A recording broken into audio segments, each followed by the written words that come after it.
podcasting technology of NORML is made possible by Red Aphid Interactive Media. More information at redaphid.com.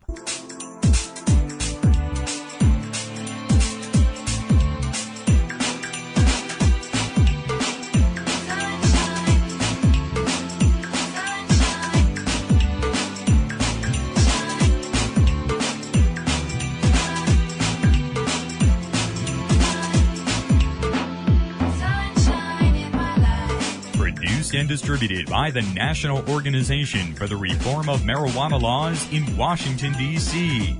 This is your daily audio stash, the growing truth about cannabis. Welcome to the most popular audio podcast regarding marijuana in all of America and all the world, featuring interviews with scientists, politicians, doctors, prohibition policy activists, regular cannabis consumers, musicians, and NORML staff and NORML's board of directors, along with music and comedy no other podcast can offer. You can always find out more about the show at our website, NORMLAudiostash.com. We're ending marijuana prohibition with education, one listener at a time.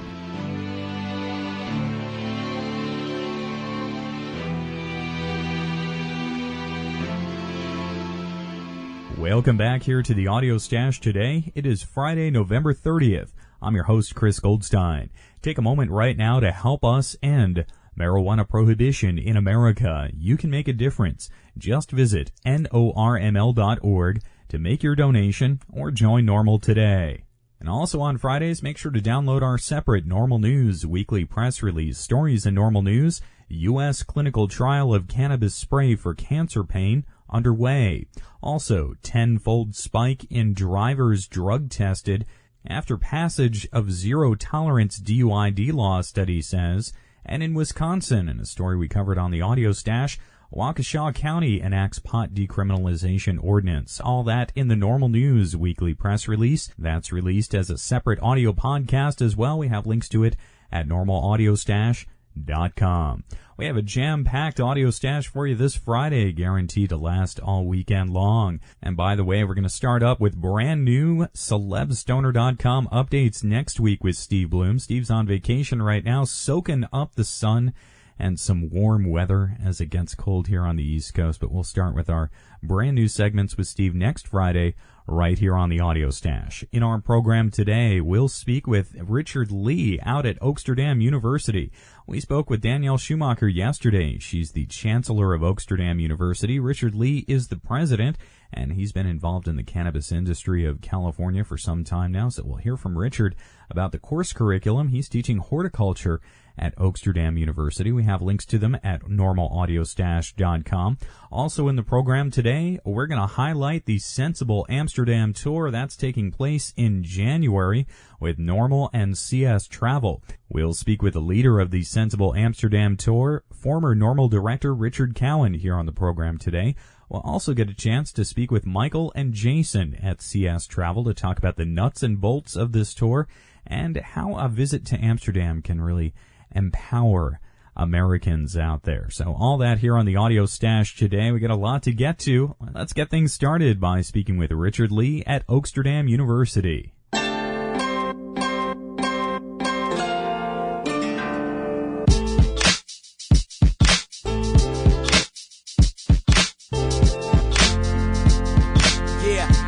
Today, we're continuing our look at Oaksterdam University, which is offering training for the cannabis industry in California.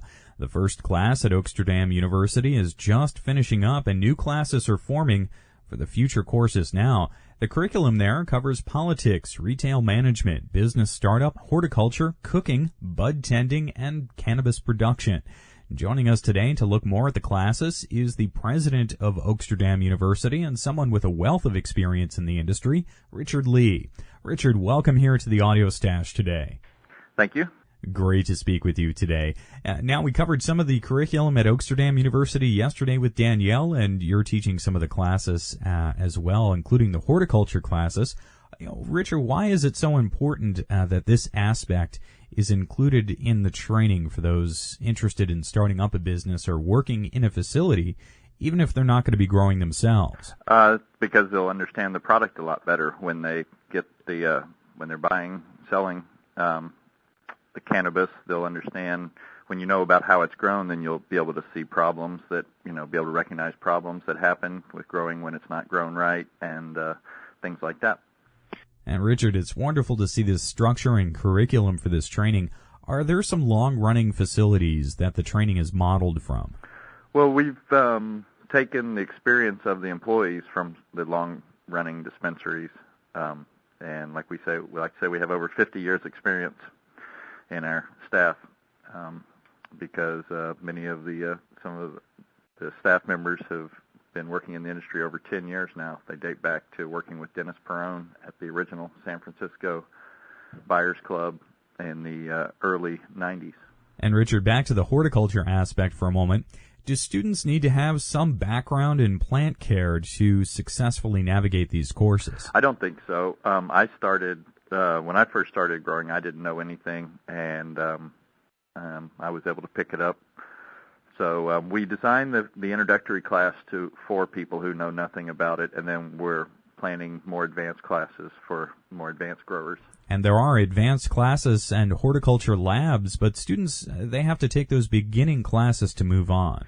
Yes, and part of the requirement for the basic package is the politics and legal issues. We really try to stress that to be successful, you need to be political. You need to be concentrate or make a priority of changing the law and ending prohibition. Because if you're just trying to make a quick buck, then we find people are not successful. Those are the people the police wind up arresting and incarcerating. But the people who really do try to make an honest difference, they're the ones who are more successful.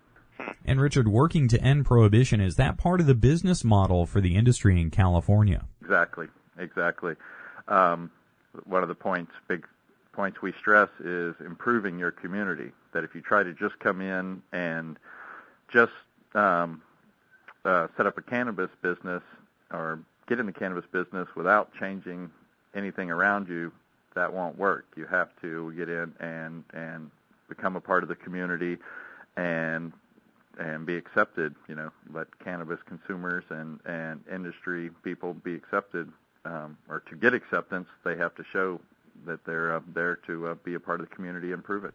Now, part of the coursework is bud tending, which is working behind the counter at a facility. What are the duties and responsibilities for those individuals behind the counter? It's kind of a cross between a bartender and a liquor store package clerk. Bartender has responsibilities to look after their customers, right? You kind of got to look after them. And so that's somewhat the job of a bud tender, is to be like a friend that, people can talk to and get advice from. Yeah, it sounds somewhat like being a wine sommelier at a fine dining establishment. You really have to know all the varieties of the product at the facility. Yeah, and with all the new products coming out, it's harder and harder to keep up with all the different tinctures and sprays and edibles and things. Now, how much do the customers rely on the facility staff in that regard? It varies. Some customers know what they want, or able to look over the selection and decide for themselves, and other ones have no idea. They're either new to the using cannabis, and so they totally rely on the advice of the bud tenders and staff. And when it comes to starting up this type of business in the cannabis industry, do you have to already have some contacts within the industry, or can anyone get involved with just some investment capital? I think it takes certain business acumen. It's not like somebody who couldn't start another business can just start this business, right? You have to have some professional ability to start any business, to start this business, and so I'd say pretty much the same rules apply. If you're capable of getting a job in another industry, then if you have a comparable knowledge and professionalism, you should be able to get a job in this industry. And we asked Danielle yesterday, but I want to get your take on this as well, Richard. Is the cannabis industry a good career option? I mean, can young people in college right now working on their business degree look at the cannabis industry as an up-and-coming option, much like the software industry was 15 years ago there in California? Partially, yes, but partially it is still about the politics of changing the law and ending prohibition. To say that it's, just like any other business and it's just about making money would be wrong. Like I said, we really try to stress that we're about changing the law, and that we've seen some people who think that, it's legal now, we can, it's legal enough now that we can just make a lot of money and not worry about the politics. And that's wrong, that there are still innocent people who are being sent to prison for doing nothing but gardening, for growing and consuming and selling cannabis. And until that injustice ends, it won't be just another business. And do you think those who are involved with the industry can really begin to turn the tide on prohibition in general here? I mean, do you think that those who are inside the industry are listened to more in this regard? Oh, definitely. We had Dennis Perrone, speaking of people well respected in the industry, as one of our guest lecturers, professors, and exactly, people who've done it, who've been there. I think people understandably respect them and listen to them more than people who just talk on the internet about it but have never really done it themselves. So Oaksterdam University, it's really working like a culinary school or other service industry training. Could there perhaps be some job placement for future students who graduate from classes there? We'd like to see that. We're definitely, that's one of our plans for the future. We're already working with the Green Door Cannabis Club in San Francisco. They've been interested in getting employees with our degree. Righto. Well, Richard, this has been a great conversation here today. I look forward to speaking with you again and checking in as Oaksterdam University continues to graduate students into the cannabis industry there. Thank you. Thank you for all you do with the NORML podcast. Keep up the good work. Many thanks again, Richard. Richard Lee is the president of Oaksterdam University Quality Training for the cannabis industry in California. We have links to them right up on our website today at normalaudiostash.com.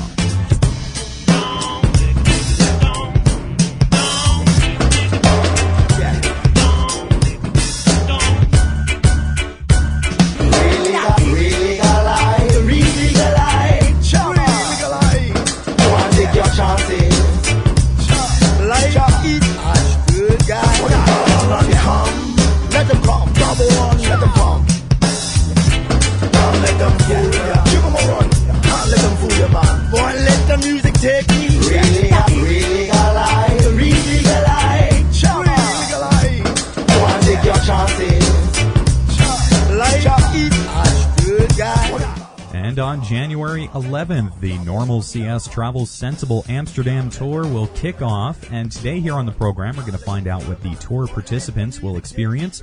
Bookings are still available at CS Travel. We have links at normalaudiostash.com. By the way, prices for the tour with airfare and hotel included are as low as about $850 for a 5-night stay. The Sensible Amsterdam Tour will include exclusive visits to coffee shops, including the Cannabis Cup winner this year, Barney's Breakfast Bar. Participants will also get the chance to meet with the Cannabis Retailers Association and local law enforcement to discuss how the cannabis industry works in the Netherlands. So today on the show, we'll speak with Michael and Jason, the reps at CS Travel, coordinating the tour, and Richard Cowan, the former NORML director, who's leading the group on this journey. First today, let's speak with Mr. Cowan. His current project is the website, marijuananews.com. We have links to it on our website today. Richard, welcome back here to the Audio Stash today. Glad to be with you. Always good to speak with you, Richard. Now you're leading the Sensible Amsterdam Tour in January, but that certainly won't be your first trip to the city. Tell us about some of your past experiences there. one of the tougher parts of being a national director of NORML is that I ended up going over quite a few times while I was at NORML. And the first time I went there, I joked. I said that if I had to get on a plane and fly over and fly right back, I would do that, because one of the things that was and still is a staple of the prohibitionist propaganda is that, the Dutch legalized drugs and they're just all dead now.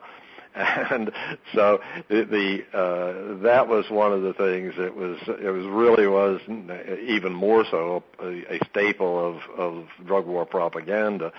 But I started going over there, and I fell in love with the place almost immediately, but not just for the obvious reasons. I mean, it is an incredibly beautiful city. I love to walk. It's flat, and there are thousands, I think something like 7,000 of these historical canal houses that were built in the Golden Age.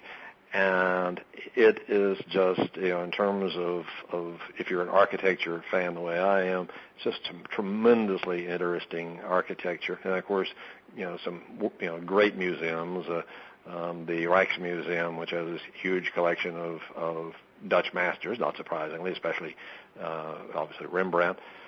But also there's a separate Van Gogh museum, which is, by the way, not the way you pronounce it, but don't even try. Dutch is a funny language, but it is. And by the way, everybody in Amsterdam speaks English. So that's another thing that is so nice about Amsterdam for the typical American, is that you almost never find anybody who won't understand you. And so that is, one more thing about it. But it is just an incredibly beautiful, friendly city. It's small in terms of layout, so you can really cover all of it by foot or hopping on the tram. And I always say I consider the Amsterdam tram sort of an amusement park ride. And so it's, very easy to get around in. And by the way, also, January weather, the average low in January in Holland is still above freezing. It's at 34 in January is the average low. It could be, cold and freezing, but last January, incredibly, it was warmer in Amsterdam for several days than it was in Palm Springs, California, where I am now.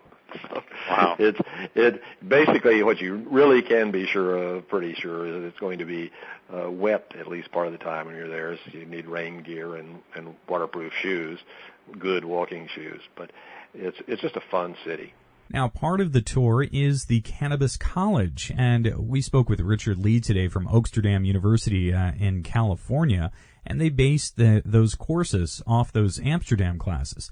This Cannabis College is part of the Sensible Amsterdam tour, so tell us about that. Well, the Cannabis College was started back in the early 90s by some friends, and it is just an educationally oriented place that down, by the way, in the what people would normally call the red light district. It's on the Ouderzij Dr. Bergval, which is, believe it or not, is the name of the canal. And don't try to write that down. And it's which is also just a few about a block down from the hemp cannabis museum that the Dronkers have. And basically, though, it's simply a place where people can go and learn about cannabis in Amsterdam. It is not an accredited formal university, obviously, but it is just a place that is education-oriented. And so it's, in that regard, a very good place to go and get a better understanding of what is really happening in Holland. Now, of course, part of the tour will be visits to some of the Amsterdam coffee shops. What will that be like for Americans who perhaps have never been in that type of environment? The thing about it is that I think nobody should go to Holland just to get high, because of what it costs to fly over there and stay. You can buy an awful lot of weed in the States. But there are a couple of things about a coffee shop. Is the first place about it is that there's nothing extraordinary about them, and that's really the thing that is hard for an American or anybody else who lives in a place where cannabis is is particularly harshly suppressed. You go in and it is a coffee shop. It's most of them are small, and they serve coffee, tea, usually some pastries or something like that, soft drinks, and they have a menu for the cannabis. And so one of the things that is really important about this in terms of insight of what legalization could mean is that you have a menu, you have a choice. You don't have to smoke whatever it is you're lucky enough to get, and you don't have to wonder if it is weak or strong or this or up or down or sativa indica. You can find out. You can ask first, what is it, I'm looking for, and also, of course, they have a lot of them have a selection of hash, and some of them tend to specialize more in some things than others. So it is, in that regard, shows you one of the key differences between markets with legalization and markets under prohibition, that the consumer has sovereignty. The consumer can go in and pick out what he or she likes. And then the other aspect of it is simply to sit there and, have a cup of coffee or whatever, smoke a little bit, read the morning paper, talk to your friends, people be there playing chess or whatever. And that is normal, which is, of course, the reason that Keith Stroup chose that particular acronym a long time ago, was that it is normal for people to simply sit down and enjoy cannabis in a responsible way. And this is something that you see, and it's the experience of freedom. And this is something that you will learn about yourself. You can learn about cannabis at a coffee shop. You can learn about cannabis at the cannabis college. But what you will really learn about yourself is just sitting down and feeling free. And that is really the most educational part of this trip. That's what you will learn about Amsterdam, about Holland, about cannabis is going to be less important than what you will learn about yourself. Now, there will be a day where there is a Just Say No, KNOW, set of lectures with coffee shop owners, cannabis retailers, and local police. What will that meeting be like? One of the things I did actually on my first trip to Amsterdam as a national director NORML was that I had asked a friend to arrange a meeting with the gentleman who was the head of the vice squad in Amsterdam, and there's plenty of vice in Amsterdam. And he was a very nice, bright young man, and one of the points that he made was that the same thing that you hear from honest cops in this country and every place else is there's a lot more trouble related to alcohol than there is related to cannabis. In fact, they really don't have any cannabis-related troubles to speak of. And it's certainly not compared with alcohol in a big party town like Amsterdam. And that was one of the things that I encountered when I came back to the States, and sometimes debating narcs, that they would say, well, the Dutch police say it's really a problem and they need to do something about it. I'd say that's interesting because I just met with the head of the vice squad in Amsterdam, and that's not what he said. And so this is something, in terms of understanding, the attitude of the police who are not under the sort of political pressure they are in the States to lie.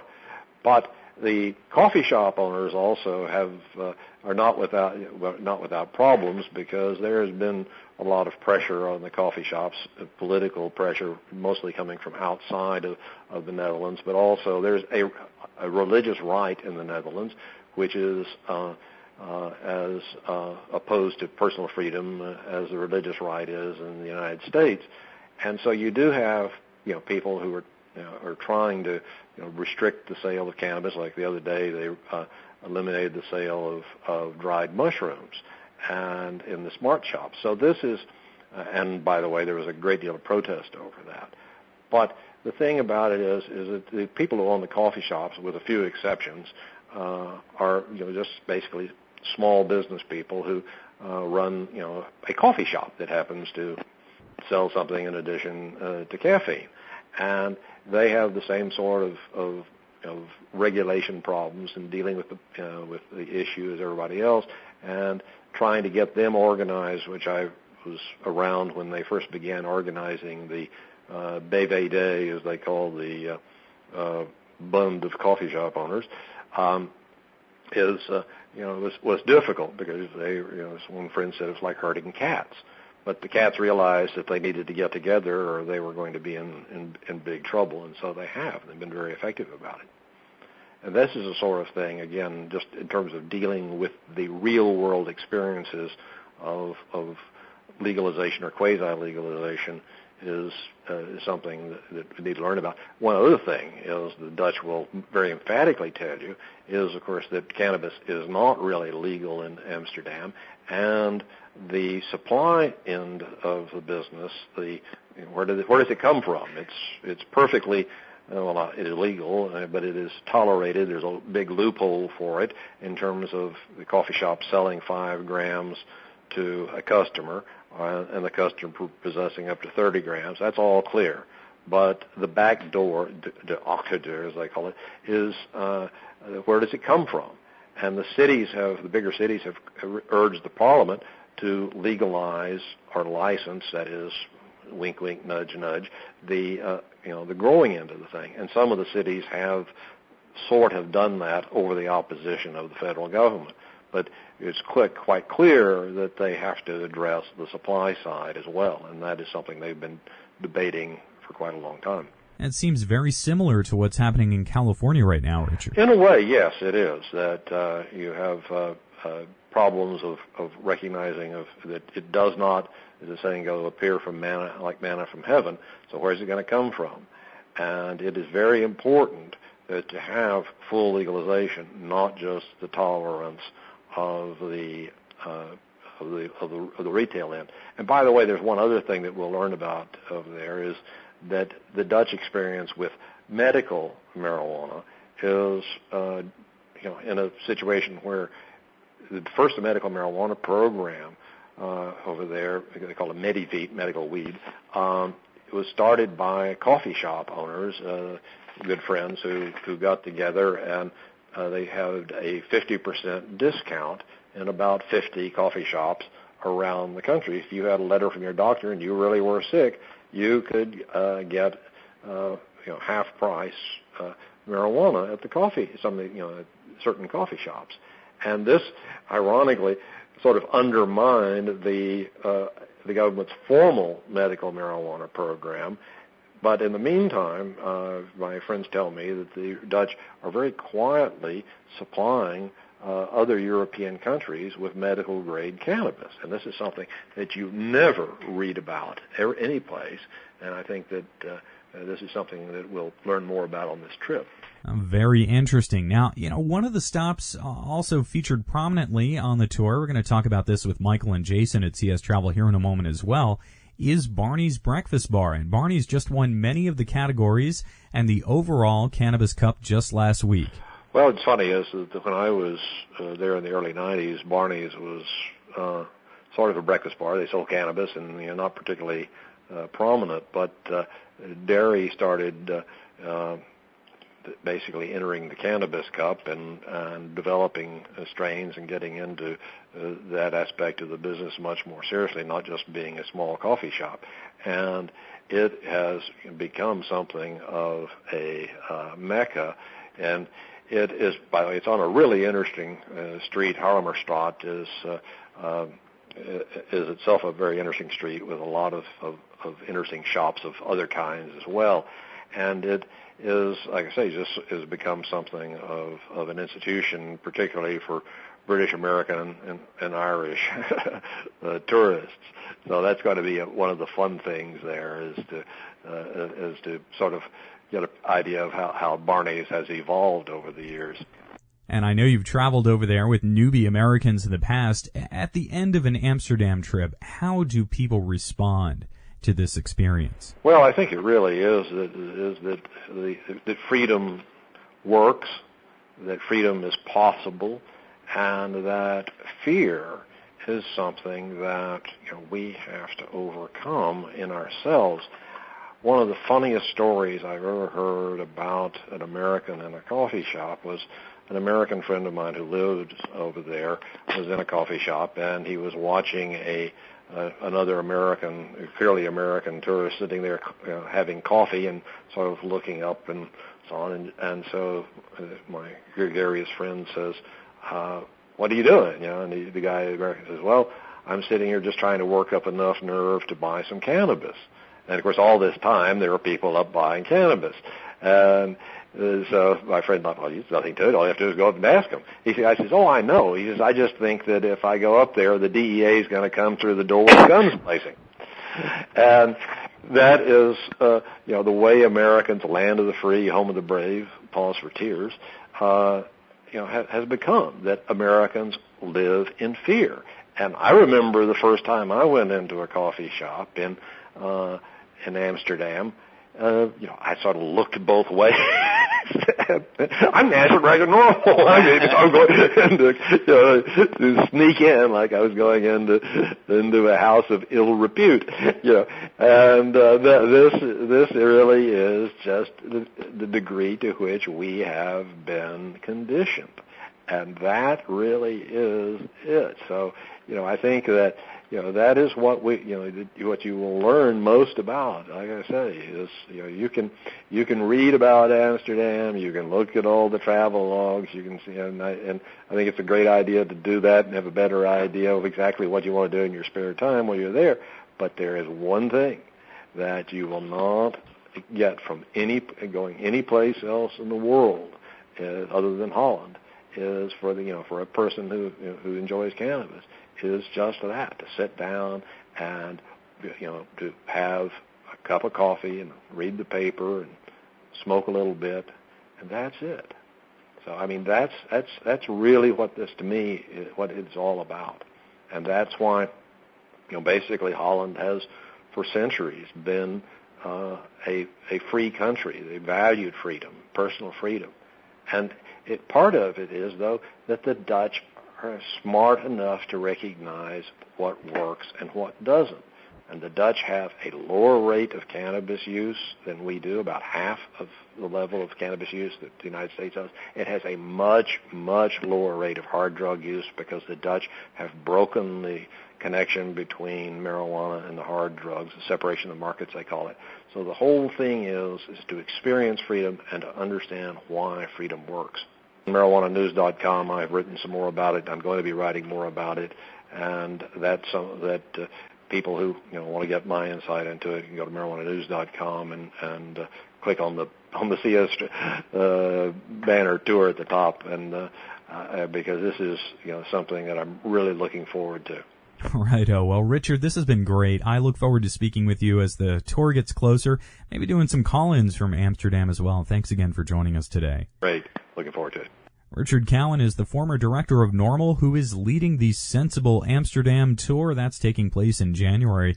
We have links to it right up on our website at normalaudiostash.com. Stay tuned. We're going to speak with Michael and Jason at CS Travel, find out more about the tour. First stop sheepfold, then a train, not a cab full. The central station in the morning. Chuck your bags and head to Barney's breakfast. You will need for days up on your feet. Pick yourself a bag of weed. Ha! Next stop a rokery. Let me see. 1, 2, 3. Reggae at the Bush Doctor. Hip hop, tweeter, comma. Good hash I heard at the Bluebird. That how we do it, y'all? Coffee shop crawl.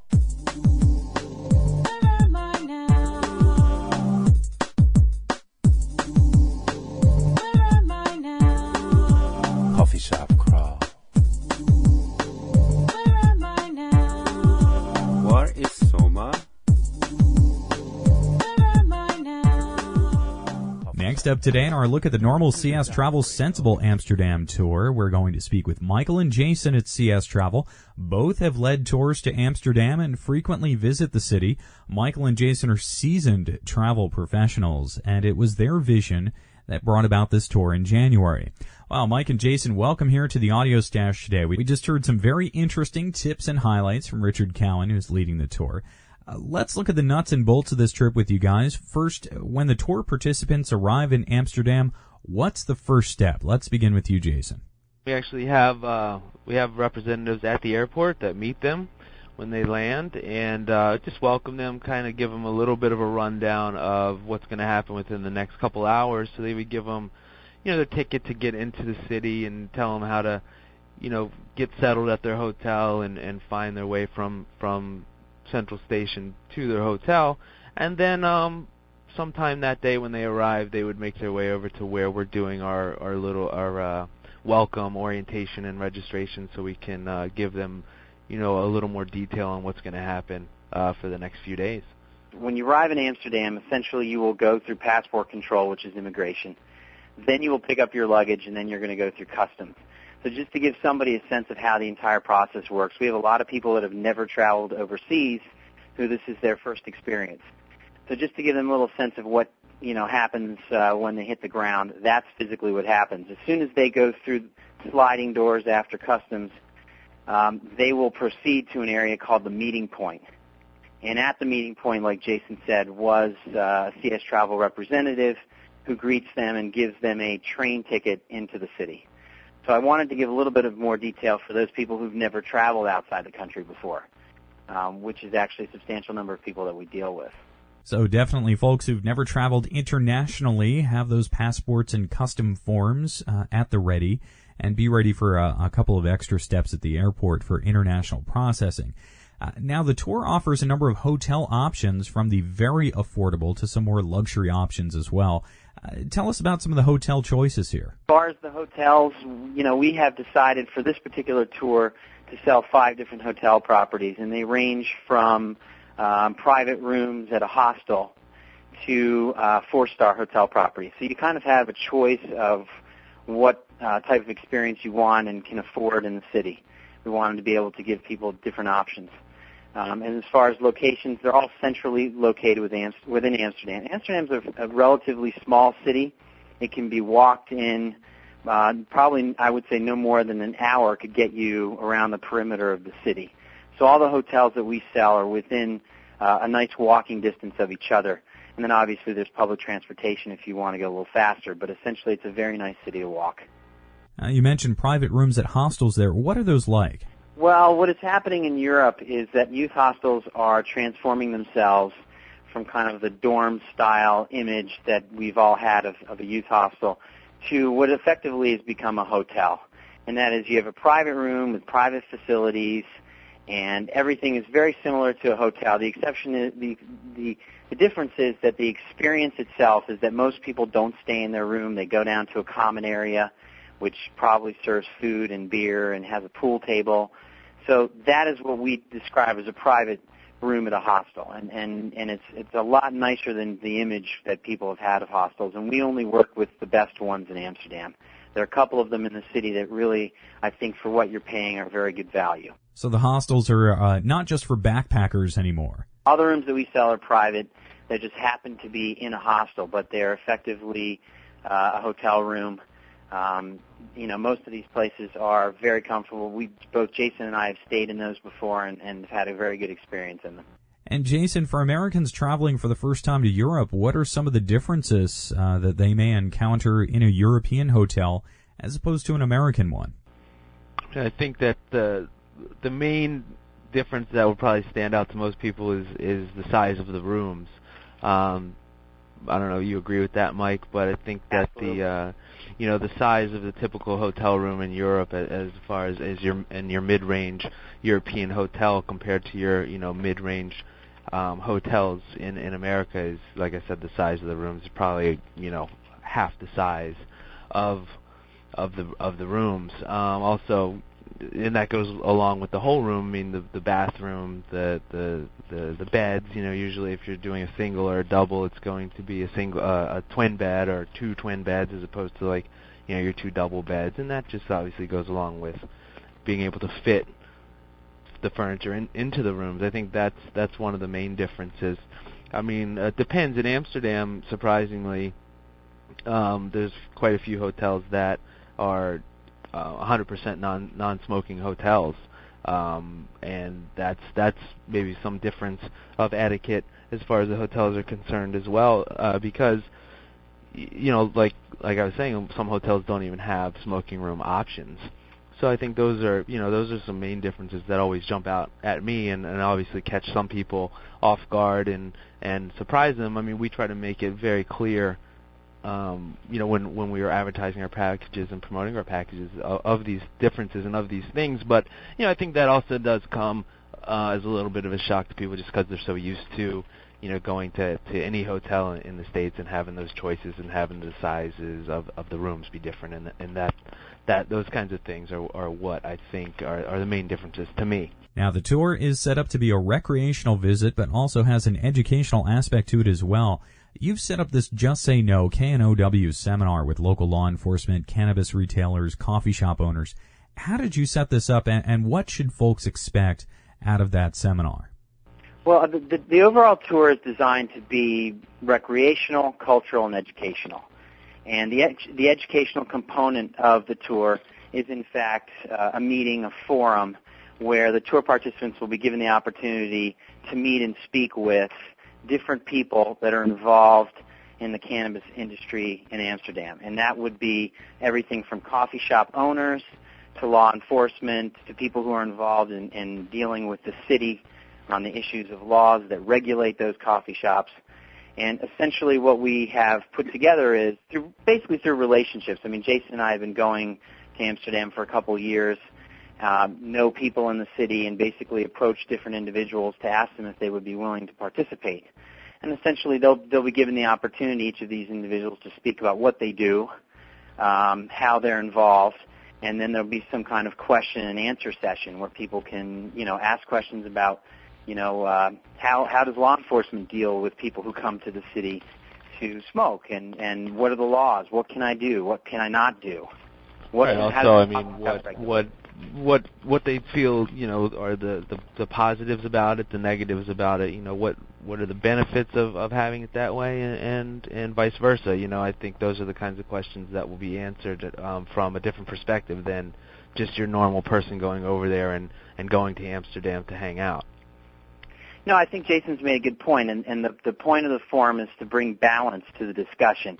We didn't want it just to be a coffee shop owner who spoke about how wonderful it is to come to the city and have those freedoms. We wanted law enforcement to talk about perhaps how those decisions impact the way they do their job, and talk about, there are obviously positive and negatives to the system that they have, but I think there are many people that believe that system is probably the best system that's in place now globally to deal with the issue of people who like to smoke cannabis. So at the end of the day, we wanted that balance in the discussion. Right, and I think, like Mike said, that the general overall feeling, like you're saying globally, is that the benefits outweigh, the negatives in the system that they have. And if you would, tell us a little bit more about the Cannabis Retailers Association there. First of all, it's a union of coffee shop owners who came together in an effort to be able to lobby and have one face in front of city government, particularly in Amsterdam, to talk about issues related to their businesses. The individual that we currently have slated is a gentleman from 420 Cafe. His name is Michael. He is somebody who's been very actively involved in politics locally, and he would be the person who is extremely well-versed as to how the association works, why it exists, how long it's existed for, and how it impacts the process. There are many organizations in this country that serve that purpose. NORML is a good example. This would be a much more defined group of owners of businesses involved in coffee shops. Of course, there will be visits to the coffee shop. So how many coffee shops can someone expect to visit in their stay? Some people will maybe only make it to 2. Some people may make it to 5. Our goal with it would be, in this case, to probably hit, 4 or 5 of the coffee shops that we, as an organization, believe are safe, they're well-run, they're comfortable, they serve high-quality product. So I think Richard Callan, who's going to be the primary person navigating this tour, will ultimately make the decision based on how people feel. But I think 4 or 5 is a reasonable expectation. and high quality places that are safe. And that's why we know the business owners, we know how they're run. So I think that is a reasonable expectation. You can't do, I know a lot of people go to Amsterdam and try to hit 20. It just doesn't work. You end up getting stuck somewhere. You find one you like, and you never leave necessarily. So if the people find one that they like or two that they like, our sense is they'll end up staying at those ones. Right. Now, one of the shops that will be visited, again, the winner of the Cannabis Cup this year, Barney's Breakfast Bar, and they've won many Cannabis Cups in the past as well. We spoke with Richard Cowan a little bit about Barney's. The two of you go to Amsterdam frequently. What makes Barney's such a hot spot for American tourists, especially? I think that Mike hit it on the head that it's run very well. They have a good quality product, and they offer some things that other coffee shops maybe don't, like the quality of their food, the extensive menu that they offer, but I just think that it's very well run, and like Mike said, they offer a good product, and I think that's why you'll see the coffee shops over there like Barney's that do draw more traffic. Do they have? I think also the breakfast bar, Chris, is open very early in the morning. And what's nice for people who arrive on that transatlantic flight is they arrive 6:30, 7:30 in the morning, and they need a place to go because their hotel rooms generally are not ready that early in the morning. And Barney's is a great place that people like to congregate in the morning, particularly to get a good breakfast. So they might visit the coffee shop and then go in and have some breakfast, a good quality breakfast, and spend a couple hours there before they check into their hotel. It's a formula that's worked actually very well for Barney's. Now, the Sensible Amsterdam Tour takes place in January. Why is that chosen as a good time to make this type of visit? Well, CS Travel offers travel to the city several times a year, but we chose January because it was, from our perspective, a relatively quiet time in the city. You can go and enjoy Amsterdam in the summer, which is an outstanding time to go. Jason, I think, did that just not too long ago, where you go and enjoy the city in the summertime. Yeah. And then in November, you've obviously got a lot of high times activities going on. But January is a relatively nice, quiet time. It made it affordable because that tended to be the most cost-effective time to travel. And then you can really experience the city when you walk into different businesses, and it's either full of locals, expats, or just a handful of visitors. So it's a different kind of experience in that time of year, one that we thought would be most conducive to really learning about the city itself. Right, because also I think that time of year, the people that are involved, what we're trying to, bring awareness to, they have more time that time of year because they're a little bit slower too, so it gives them a chance to really take part in this and be able to free up some time to give these talks and allow time to kind of explain their point of view on the whole process over there. Also, there are some local tours and excursions that are optional to the tour, including one to the famous red light district there. What's that like? The red light tour, because I just actually went on it for the first time ever.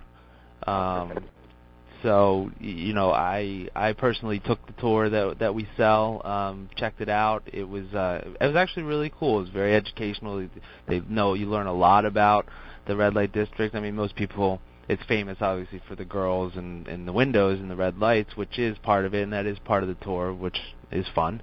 But they also have a lot of history about the red light district. It's the oldest part of the city.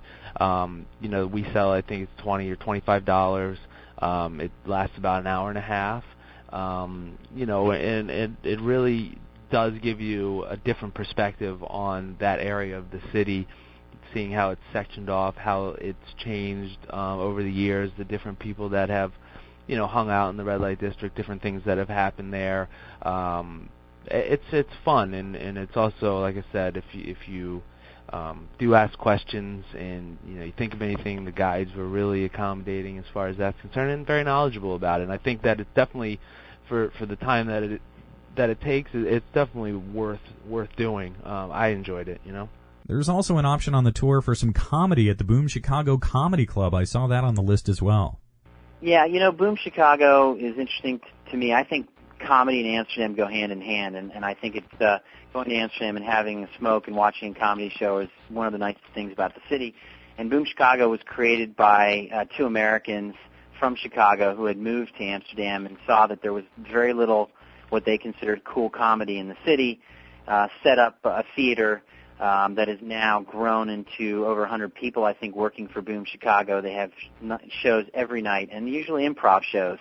And they get very high-quality comics who come to Amsterdam to spend a little bit of time. It's almost a stepping stone to greater fame. They've had comedians who go on to be on other shows in the States, like SNL and those types of things.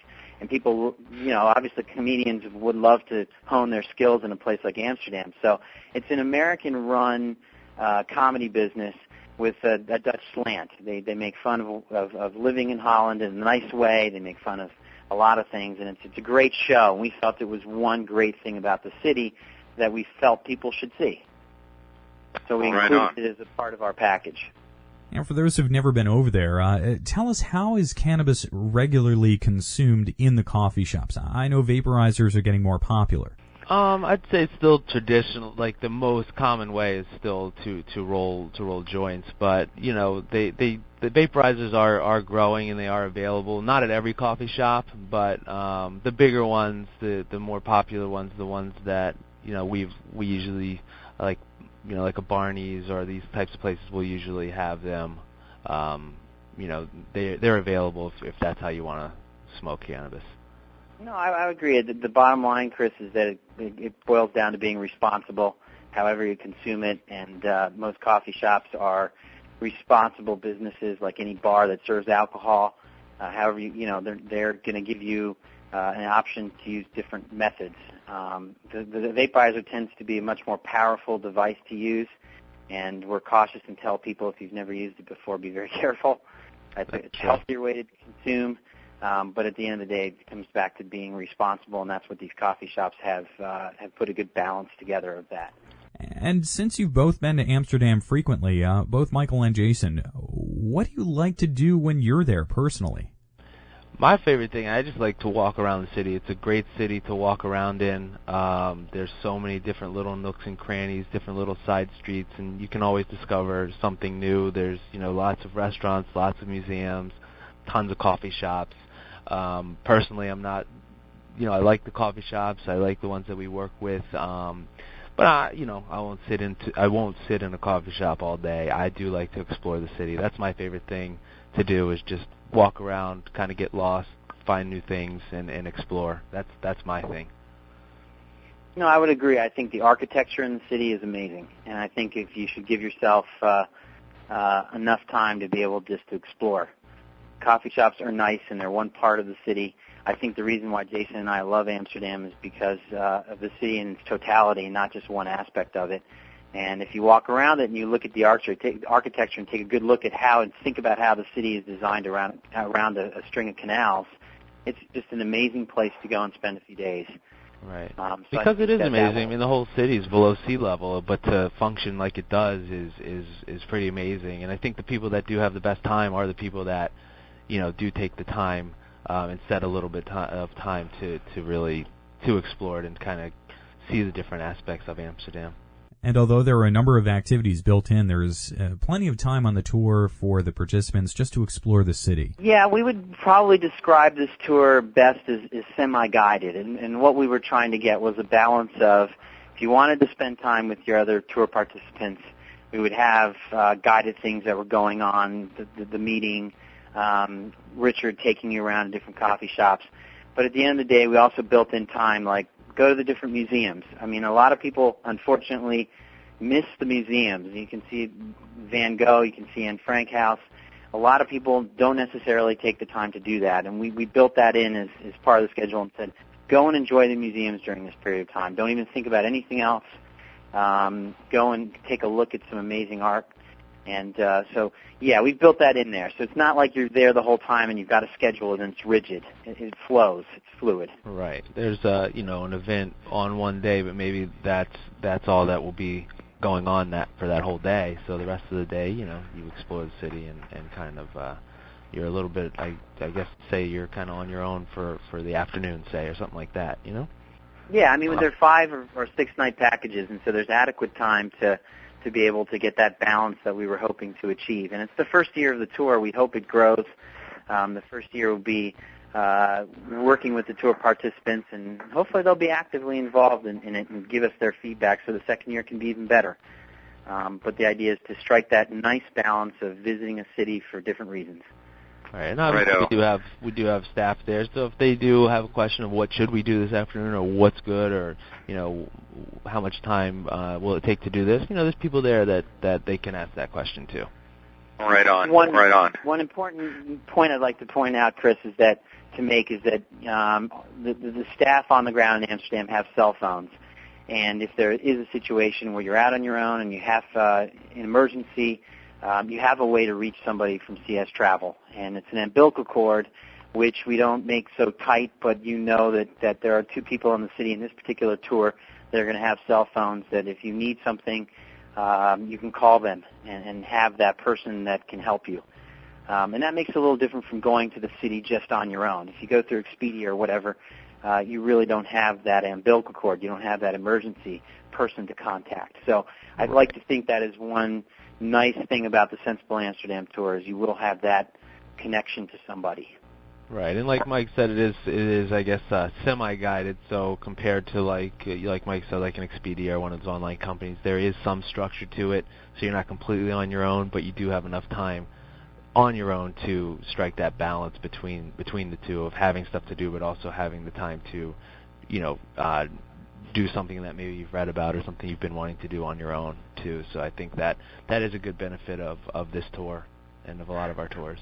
Well, Michael, Jason, this has been a great conversation here today. Thanks to you both for joining us here on NORML's Daily Audio Stash. Michael and Jason are at CS Travel. They're coordinating the Sensible Amsterdam tour. We have links to it. It goes off in January. Tour prices are as little as about $850, including airfare and hotel, for a 5-night stay, and it's a very exclusive and very unique tour. More information about it available at normalaudiostash.com. Now it's time for our wrap-up. Let's give it everything we've got. Ready? Begin.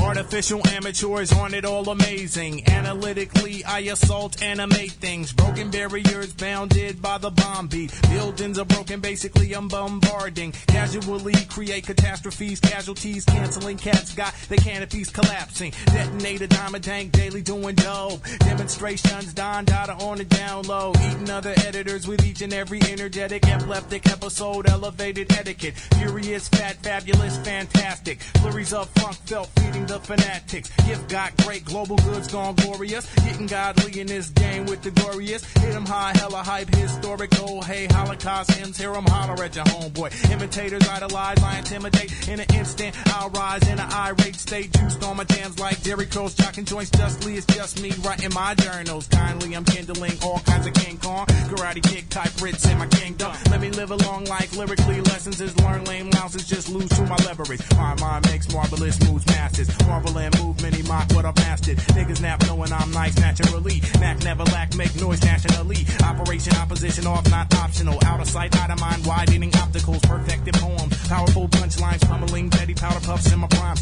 White crank posts, keep quiet as quantum. Quarrelers ain't got a quarter of what we gotta. Really raw raps, rising up rapidly, riding the rushing radioactivity. Super scientifical, sound search thought. Silencing superfied saps that are soft. Tails 10 times talented, too tough. Take that, challengers, get a tune up. Universal, unique, untouched, unadulterated, the raw, uncut. Bird by smart, victorious, valid. Violate vibes that are vain, make them vanish. While I'm all well with a wise wordsmith, just weaving up words, weeded up on my work shift. Xerox, my X-radiation glows, extra large, X-height letters, xylophone tones. Yellowback, yak mouth, young ones yawn. Yesterday's lawn yard, sell I yawn. Zigzag zombie, zoom into the zenith. Zero wins and thoughts, overzealous rhymes, Z-lots.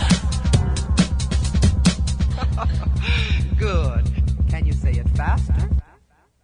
That was Blackalicious right there with that track. Alphabet Aerobics rounding out a complete hour of audio stash, a great stash to last all weekend. We have links to Blackalicious right up on our website at normalaudiostash.com. Found that track at the Independent Online Distribution Alliance. Everyone, have a great weekend. We're back with a brand new show on Monday at 4:20 East Coast time. And make sure to check our website at normalaudiostash.com for links to everything you've heard on today's show.